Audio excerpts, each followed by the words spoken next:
नमस्कार मेरे शेर शेरनियों, कैसे हैं आप लोग। उम्मीद करते हैं कि आप लोग बहुत अच्छे होंगे। स्वागत है आप सभी का। आज हम लोग क्या पढ़ने वाले हैं, आइए देखते हैं। तो आज हम लोग पढ़ने वाले हैं आर्हेनियस के द्वारा, यानी आर्हेनियस के अनुसार अम्ल के परिभाषा। क्या पढ़ने वाले हैं साथियों?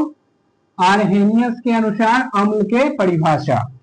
तो प्यारे साथियों, हम लोग पिछले क्लास में यानी पिछले सेशन में अम्ल के जो जर्नल परिभाषा होती है वो पढ़े थे। तो जर्नल परिभाषा अम्ल का क्या होता है? अम्ल वैसा पदार्थ है जिसका स्वाद क्या होता है? खट्टा होता है। तो हम लोग पिछले सेशन में ये बात पढ़े थे। आज हम लोग पढ़ेंगे आर्हेनियस के द्वारा, यानी आर्हेनियस महोदय ने अम्ल के लिए क्या कह करके चले गए, उन चीजों को हम लोग गंभीरता पूर्वक समझेंगे। तो आइए हम लोग समझते हैं। तो सबसे पहले हम लोग परिभाषा लिखने से पहले समझ लेते हैं कि आर्हेनियस के अनुसार क्या है साथियों। ये अम्ल का क्या है? एक कंटेनर है जिसमें क्या है? जल भरा हुआ है। ठीक है, इसमें हम लोग क्या डालें? अम्ल डाल दिए। तो अम्ल डालने के पश्चात, ध्यान से समझिएगा साथियों, अम्ल डालने के पश्चात यानी अम्ल डालने के बाद ये भारी मात्रा में H+ आयन प्रदान करता है। H+ आयन प्रदान करता है। H+ आयन क्या करता है? प्रदान करता है। H+ आयन प्रदान करता है, यानी हाइड्रोजन आयन प्रदान करता है। क्या प्रदान करता है साथियों? हाइड्रोजन आयन प्रदान करता है। हाइड्रोजन आयन प्रदान करता है। यह हाइड्रोजन आयन कब प्रदान करता है? जब इसको हम लोग जल में घोलते हैं। आर्हेनियस महोदय ने कहा कि अम्ल वैसा पदार्थ है जिसको जल में घोलने से, अम्ल वैसा पदार्थ है जिसको जल में घोलने से क्या देता है? हाइड्रोजन आयन यानी H+ आयन देता है। H+ आयन प्रदान करता है। वैसे पदार्थ को अम्ल कहते हैं।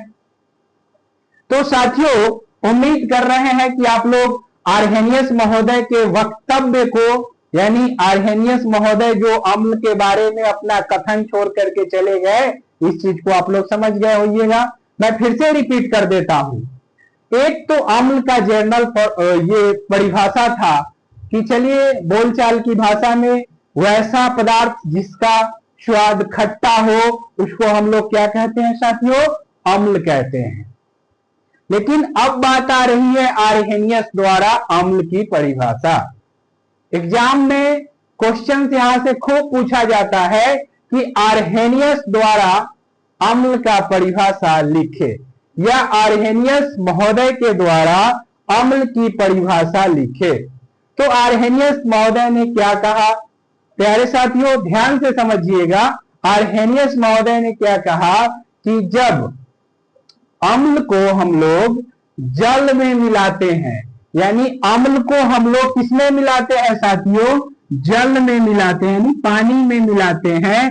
तो अम्ल जल में मिलने के पश्चात, यानी अम्ल जब जल में मिल जाता है तो मिलने के बाद हाइड्रोजन आयन भारी मात्रा में प्रोड्यूस करता है, यानी हाइड्रोजन आयन उस विलयन से निकलता है काफी मात्रा में। इसे अम्ल कहते हैं। तो साथियों, उम्मीद करें कि आप लोग समझ गए होइएगा। तो चलिए आइए हम लोग क्या करते हैं? आर्हेनियस के अनुसार अम्ल के परिभाषा को लिखते हैं। आर्हेनियस के अनुसार अम्ल के परिभाषा को लिखते हैं इसलिए कि एग्जाम में पूछा जाता है कि बताओ आर्हेनियस के अनुसार अम्ल की क्या परिभाषा होता है। प्यारे साथियों, एक बात कह दूं कि केमिस्ट्री से, रसायन विज्ञान से सभी बच्चे भागते हैं। तो भागने की जरूरत नहीं है। रसायन विज्ञान का ऐसा ऑपरेशन करूंगा कि 7 जन्म में नहीं भूल पाओगे। एग्जाम की बात तो दूर रहे, रसायन विज्ञान के ऐसा ऑपरेशन करूंगा कि 7 जन्म में नहीं भूल पाओगे। तो चलो आओ लिखते हैं आर्हेनियस के द्वारा अम्ल के परिभाषा।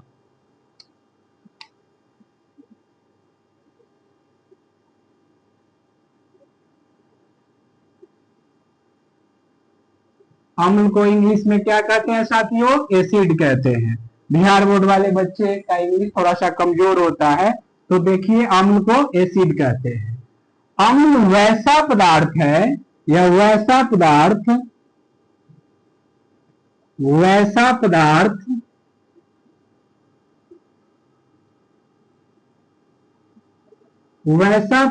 जिसको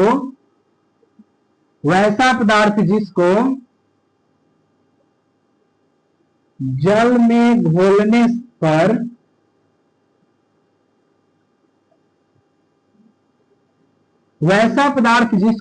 में घोलने पर हाइड्रोजन, क्या साथियों?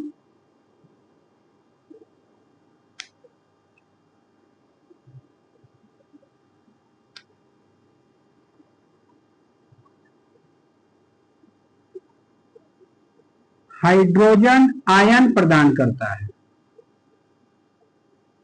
हाइड्रोजन आयन अधिक मात्रा में, हाइड्रोजन आयन अधिक मात्रा में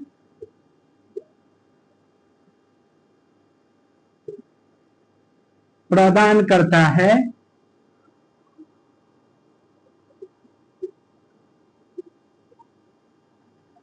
उसे क्या कहते हैं? अम्ल कहते हैं। उसे अम्ल कहते हैं। क्या कहते हैं? उसे अम्ल कहते हैं। वैसा पदार्थ, ध्यान से समझिएगा प्यारे बच्चों, प्यारे साथियों, प्यारे योद्धाओं, वैसा पदार्थ जिसको जल में घोलने पे, कहां घोलने पे? जल में घोलने पे, वैसा पदार्थ जिसको जल में घोलने पे क्या प्रदान करता है? अधिक मात्रा में हाइड्रोजन आयन प्रदान करता है। यानी हाइड्रोजन आयन अधिक मात्रा में प्रदान करता है, यानी उत्पन्न करता है, उसे अम्ल कहते हैं। जैसे अब कुछ एग्जांपल्स लेकर के हम लोग समझ लें कि HCl को जल में मिला दिया गया साथियों। HCl हाइड्रोक्लोरिक अम्ल को जल में मिला दिया गया तो क्या बना? H+ आयन और प्लस Cl-, यानी हाइड्रोक्लोरिक अम्ल को साथियों ध्यान से समझिएगा, सीधा का सीधा खोपड़ी में एडजस्ट कर देंगे। क्या? आर्हेनियस महोदय के द्वारा दिया गया अम्ल के परिभाषा। तो साथियों HCl को यानी हाइड्रोक्लोरिक एसिड को हम लोग जल में मिलाए, तो हाइड्रोक्लोरिक एसिड को जल में मिलाने के पश्चात हमें हाइड्रोजन प्लस आयन प्राप्त हुआ। तो हाइड्रोजन प्लस आयन प्राप्त हुआ तो ये क्या है? एक तरह का अम्ल है, क्योंकि आर्हेनियस महोदय ने कहा है कि वैसा पदार्थ जिसको हम जल में मिलाए, तो जल में मिलाने के बाद भारी मात्रा में यानी अधिक से अधिक मात्रा में हाइड्रोजन आयन उत्पन्न करते हो, यानी हाइड्रोजन आयन बनते हो, उसे अम्ल कहते हैं। तो प्यारे साथियों एक और एग्जांपल हम लोग लेते हैं, जैसे HNO3 प्लस H2O। तो HNO3 को अगर हम लोग जल में मिलाए तो क्या हुआ साथियों? हाइड्रोजन प्लस आयन और NO3 माइनस मुक्त हुआ। तो प्यारे साथियों आप लोग समझे होंगे कि आर्हेनियस महोदय ने अम्ल के बारे में क्या कहा। तो प्यारे साथियों इन चीज को अच्छे से लिखिए और नोट्स बनाइए, 2-4 एग्जाम्पल्स लिखिए, फिर उसके बाद में हम लोग चलते हैं दूसरे टॉपिक पे। तो उम्मीद करें कि आप लोग अम्ल आर्हेनियस महोदय के अनुसार अच्छे से समझ गए। अच्छे से समझना है, रटना नहीं है, केमिस्ट्री से भागना नहीं है। केमिस्ट्री का बहुत अच्छे से हम लोग ऑपरेशन करना जानते हैं और खूब मजे के साथ ऑपरेशन करेंगे, बस आप लोग बने रहिए। अब हम लोगों ने क्या पढ़ा? आर्हेनियस महोदय के अनुसार अम्ल की परिभाषा। अब हम लोग पढ़ेंगे कि अम्ल के कुछ गुण होते हैं प्यारे साथियों, जहां से एग्जाम में वस्तुनिष्ठ क्वेश्चन पूछ लिए जाते हैं।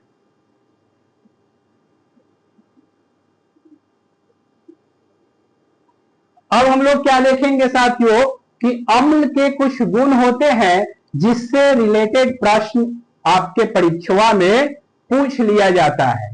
तो आइए अम्ल के गुण देख लेते हैं हम लोग। क्या है अम्ल के गुण? अब इस पृथ्वी पे जितने भी वस्तु है, जितने भी पदार्थ है, उस सभी का गुण अवगुण होता है। तो हम लोग पृथ्वी के सारे वस्तु के गुण अवगुण को नहीं पढ़ रहे हैं साथियों, हम लोग अम्ल के गुण को पढ़ रहे हैं। तो अम्ल के फर्स्ट गुण क्या होता है कि स्वाद में खट्टा होता है। अम्ल स्वाद में खट्टा होता है साथियों, अम्ल स्वाद में खट्टा होता है। अम्ल स्वाद में खट्टा होता है। अम्ल स्वाद में खट्टा होता है। अम्ल का पीएच मान, अम्ल का पीएच मान 7 से कम होता है। अम्ल का पीएच मान 7 से कम होता है। अम्ल नीले लिटमस पेपर को लाल कर देता है। अम्ल नीले लिटमस पेपर को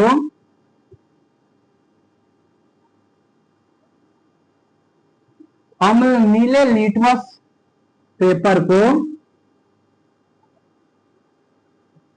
लाल कर देता है।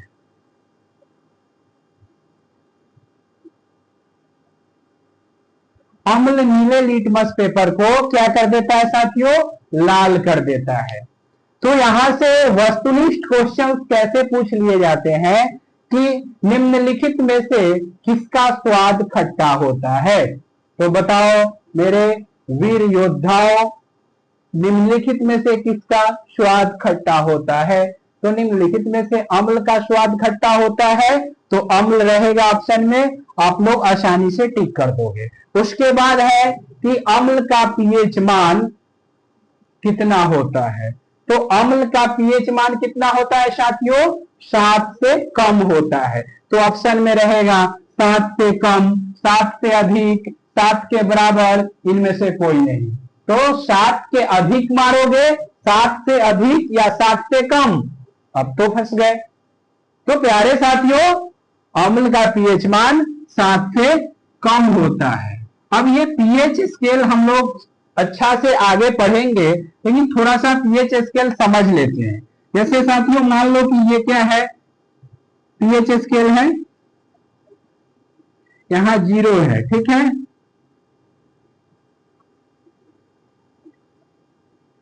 1 2 3 4 5 6 7 8 9, यहां पे थोड़ा सा जगह कम है, हम लोग नीचे में देखते हैं। जैसे साथियों ये पीएच स्केल है, ठीक है। तो पीएच स्केल पे 0 से लेकर के 1 2 3 4 5 6 7 और अधिकतम 14 तक अंक होते हैं। कहां तक अंक होते हैं? 14 तक अंक होते हैं। तो साथियों अम्ल का पीएच मान 7 से कम होता है, क्या होता है? 7 से कम होता है। अम्ल का पीएच मान 7 से क्या होता है? कम होता है। और जैसे ही 7 पे आएगा तो ये उदासीन हो जाता है। क्या हो जाता है? उदासीन हो जाता है। और 7 से कम अगर वैल्यू हो तो ये क्या होता है? अम्लीय होता है। किसी भी विलयन का पीएच वैल्यू 7 से अगर कम है तो ये क्या होता है? अम्लीय होता है। और किसी विलयन का पीएच वैल्यू 7 के बराबर है तो विलयन उदासीन है। तो उम्मीद करें कि प्यारे साथियों ये पीएच वैल्यू समझ गए होंगे आप अम्ल का। और ज्यादा अच्छा से हम लोग पीएच वैल्यू को अगले सेशन में समझेंगे। पीएच स्केल पढ़ना है, पीएच स्केल का खोज कौन किया था, पीएच स्केल का क्या काम है, तो ये सब हम लोग आगे पढ़ेंगे। और इसके बाद है कि नीले लिटमस पेपर को अम्ल क्या कर देता है साथियों? लाल कर देता है। तो यहां से 2-3 ऑब्जेक्टिव क्वेश्चंस पूछ लिए जाते हैं कि बताओ नीले लिटमस पेपर को लाल कौन करता है? तो नीले लिटमस पेपर को लाल अम्ल करता है। अब इसको याद रखने का पिछले सेशन में हम लोगों ने एक ट्रिक उपयोग किया था कि अम्ल को लाल पसंद है, अम्ल को लाल पसंद है और क्षार को नीला पसंद है, जैसा कि बेबी को बेस पसंद है। तो साथियों आइए अब हम लोग अम्ल के गुण को भी पढ़ लिए। अब हम लोग क्या पढ़ेंगे? अम्ल के प्रकार। अम्ल कितने प्रकार के होते हैं, यानी अम्ल का वर्गीकरण।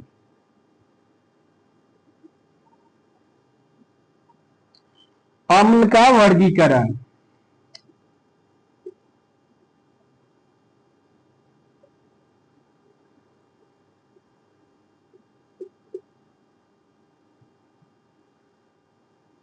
तो साथियों अम्ल मुख्य रूप से 2 प्रकार के होते हैं, प्रबल अम्ल और दुर्बल अम्ल। अम्ल को 2 भागों में बांटा गया है। एक में क्या है? प्रबल अम्ल,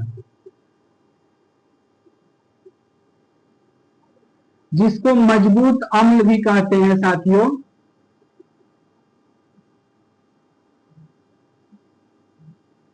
प्रबल का मतलब होता है मजबूत, स्ट्रॉन्ग एसिड। इंग्लिश में अगर बोले तो प्रबल अम्ल का इंग्लिश होता है स्ट्रॉन्ग एसिड, मजबूत अम्ल। और 2 में होता है दुर्बल अम्ल। दुर्बल अम्ल, प्रबल अम्ल और दुर्बल अम्ल।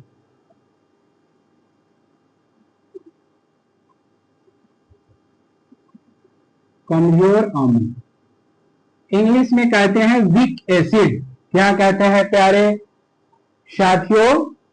Weak acid. तो अब आइए प्रबल अम्ल क्या होगा और दुर्बल अम्ल क्या होगा हम लोग थोड़ा सा समझ लेते हैं। आप लोग अपने दैनिक जीवन में जाइए और नींबू का प्रयोग खूब करते होंगे, या हम लोग भी नींबू का प्रयोग करते हैं साथियों। तो नींबू को जैसे हम लोग अपने टंग पे रखते हैं, जीभ पे रखते हैं, तो कोई प्रभाव नहीं देखने को मिलता है, थोड़ा सा खट्टा लगता है और उसको हम लोग आसानी से डाइजेस्ट कर लेते हैं। लेकिन एक H2SO4 नाम का अम्ल होता है जिसका उपयोग हम लोग बैटरी में करते हैं। अगर उसका एक बूंद अगर हाथ पे गिर गया तो ये क्या करेगा? हाथ को छेद करके नीचे से टपक जाएगा। यानी उसको अगर गलती से भी जीभ पे गिरा लिए तो क्या होगा साथियों? जीभवे में छेद कर देगा। यानी कहने का मतलब है कि H2SO4 को अगर हम लोग जिस जगह पे रखे उस जगह को जला देता है। जैसे बॉडी के किसी भी पार्ट पे अगर गलती से भी H2SO4 गिर गया, H2SO4 पड़ गया तो क्या करेगा? जला देगा। अधिकांश मात्रा में H2SO4 को बैटरी में यूज किया जाता है। तो हम लोगों ने क्या सीखा कि नींबू को हम लोग डेली लाइफ में यूज कर रहे हैं, ठीक है। नींबू अम्लीय है तो इसके यूज करने से हम लोगों को क्या है? कोई फर्क नहीं पड़ता है, थोड़ा सा स्वाद खट्टा लगता है। लेकिन बैटरी में जो H2SO4 होता है साथियों, H2SO4 सल्फ्यूरिक अम्ल होता है। H2SO4 सल्फ्यूरिक अम्ल होता है साथियों। तो ये H2SO4 अगर एक बूंद भी गिर गया कहीं पे तो क्या करता है, उसको जला देता है। तो यहां पे समझिए ये जला क्यों देता है, क्योंकि ये काफी मजबूत अम्ल है, काफी स्ट्रांग है और ये वीक है। जो कमजोर होगा उसका प्रभाव कम देखा जाता है, जो मजबूत होगा उसका प्रभाव अधिक देखा जाता है। और डेली लाइफ में हम लोग बहुत सारे अम्लों का प्रयोग करते हैं, जैसे ग्रीन लीफी वेजिटेबल, हरी साग सब्जियां, वो सभी में क्या उपस्थित है, अम्ल है। तो वीक अम्ल है, कमजोर अम्ल है। हम लोग दूध यूज करते हैं, दही यूज करते हैं, उसमें भी अम्ल है। तो कौन सा अम्ल है, उसमें कमजोर अम्ल है, वीक एसिड है, जिसके कारण हम लोग वीक एसिड को अच्छे से डाइजेस्ट कर लेते हैं। वही अगर हम लोग अपने डेली लाइफ में स्ट्रॉन्ग एसिड का अगर यूज कर ले तो कहानी खत्म हो जाएगी। तो उम्मीद कर रहे हैं साथियों कि आप लोग स्ट्रॉन्ग एसिड और वीक एसिड कहते किसको है ये समझ गए। आप लोग कहते किसको है समझ गए। तो आइए हम लोग स्ट्रॉन्ग एसिड का परिभाषा लिखे। एग्जाम में यहां से भी क्वेश्चंस पूछने का चांसेस रहता है कि बताओ प्रबल अम्ल किसे कहते हैं। तो प्रबल अम्ल किसे कहते हैं, प्रबल अम्ल किसे कहते हैं, तो वैसा अम्ल जो जल में पूर्णतः घुलकर अधिक से अधिक मात्रा में हाइड्रोजन आयन उत्पन्न करते हो। यानी वैसा अम्ल जो जल में घुलकर, साथियों जल में घुलकर, वैसा अम्ल जो जल में घुलकर, जल में पूर्णतः घुल करके, पूर्णतः यानी प्रबल अम्ल जो होता है वो जल में पूरा पूरा घुल मिल जाता है, यानी पूर्णतः घुलकर अधिक से अधिक मात्रा में, अधिक से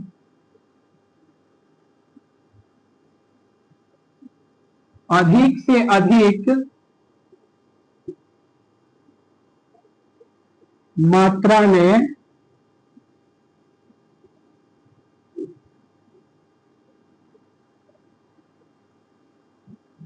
हाइड्रोजन आयन उत्पन्न करते हो,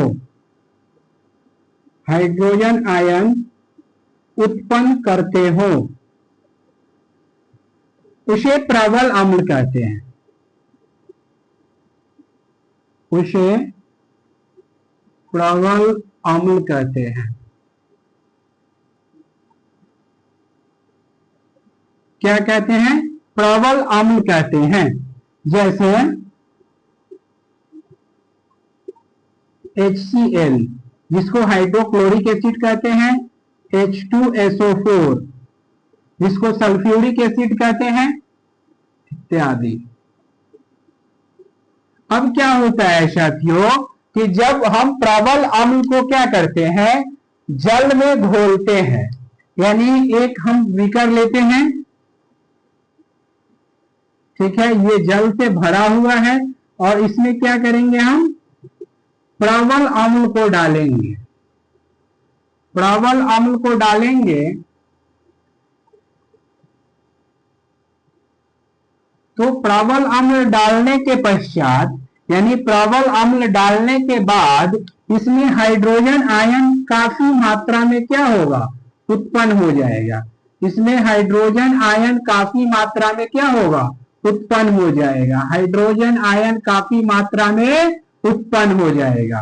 तो जब जल में प्रबल अम्ल डालने के पश्चात, जब जल में प्रबल अम्ल डालने के पश्चात हाइड्रोजन आयन अधिक से अधिक मात्रा में उत्पन्न हो तो उसे क्या कहते हैं, प्रबल अम्ल कहते हैं। साथियों वैसा अम्ल जो जल में पूर्णतः घुल जाए, वैसा अम्ल जो जल में पूर्णतः घुल जाए और अधिक से अधिक मात्रा में हाइड्रोजन आयन उत्पन्न करे। क्या उत्पन्न करे? हाइड्रोजन आयन उत्पन्न करे। समझने के लिए देखिए साथियों, हम लोग एक बीकर लिए और इस बीकर में जल भर दिए और इसमें जब अम्ल डाल रहे हैं तो अधिक मात्रा में, यानी अधिक से अधिक मात्रा में हाइड्रोजन आयन क्या हो रहा है? उत्पन्न हो रहा है। हाइड्रोजन आयन क्या हो रहा है?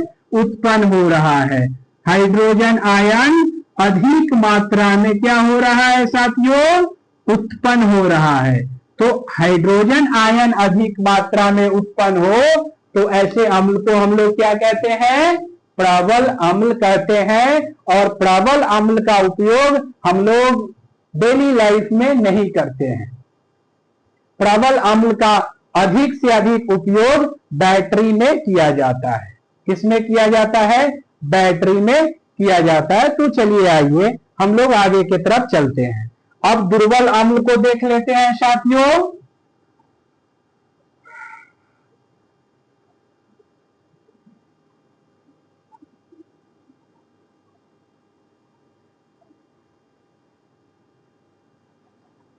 अब क्या है? दुर्बल अम्ल है। दुर्बल के मतलब ही होता है जो कमजोर हो। दुर्बल अम्ल। तो दुर्बल अम्ल क्या होगा साथियों? जब प्रबल आप लोग अच्छे से समझ गए हैं तो दुर्बल की परिभाषा आप लोग खुद भी बना सकते हैं। तो क्या बना सकते हैं? दुर्बल अम्ल वैसे अम्ल को कहते हैं जिसको जल में घोलने पर आंशिक रूप से घुलता हो, यानी पूर्णतः नहीं घुलता हो और कम मात्रा में हाइड्रोजन आयन उत्पन्न करता हो। प्यारे साथियों, प्यारे शेर शेरनियों, बताइए आप लोग समझे कि नहीं? ध्यान से सुनिएगा। केमिस्ट्री किसी को समझ में नहीं आता है और मेरे वर्ग में केमिस्ट्री समझ में न आए, ऐसा हो नहीं सकता है प्यारे शेर शेरनियों। हमने क्या कहा कि दुर्बल अम्ल। तो दुर्बल मतलब ही होता है कमजोर। तो कमजोर होगा तो हाइड्रोजन आयन कम उत्पन्न करता होगा। जब मजबूत था तो हाइड्रोजन आयन भर भर के उत्पन्न किया, भर भर के उत्पन्न किया। तो जब कमजोर होगा तो कम उत्पन्न करेगा। तो आइए इस चीज को हम लोग लिखे। वैसा पदार्थ साथियों, वैसा पदार्थ जिसको जल में घोलने पे, वैसा पदार्थ जिसको जल में घोलने पर वैसा पदार्थ जिसको जल में घोलने पर कम मात्रा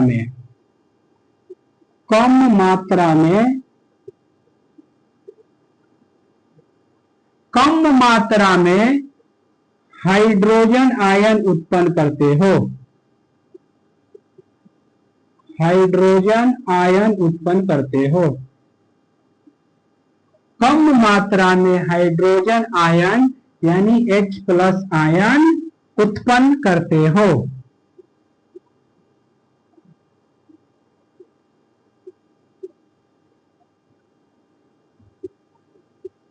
उसे दुर्बल अम्ल कहते हैं साथियों। उसे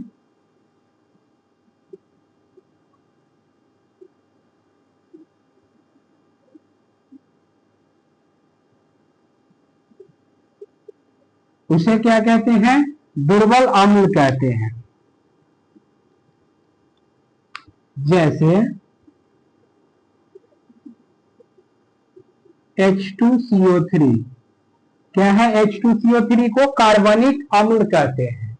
H2CO3 को हिंदी में क्या कहते हैं साथियों? कार्बनिक अम्ल कहते हैं। CH3COOH ये क्या है? दुर्बल अम्ल के उदाहरण है, जिसको एसिटिक एसिड कहते हैं। इसको एसिटिक एसिड कहते हैं। क्या कहते हैं? एसिटिक अम्ल। और इसको क्या कहते हैं? कार्बोनिक अम्ल। इसको क्या कहते हैं साथियों?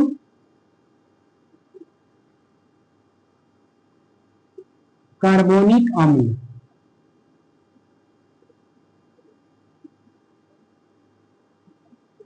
तो उम्मीद कर रहे हैं कि आज का सेशन आप लोग बहुत अच्छे से समझे और बहुत अच्छे से नोट्स भी बनाएंगे, क्योंकि आज का सेशन एग्जाम के व्यू से काफी महत्वपूर्ण है साथियों।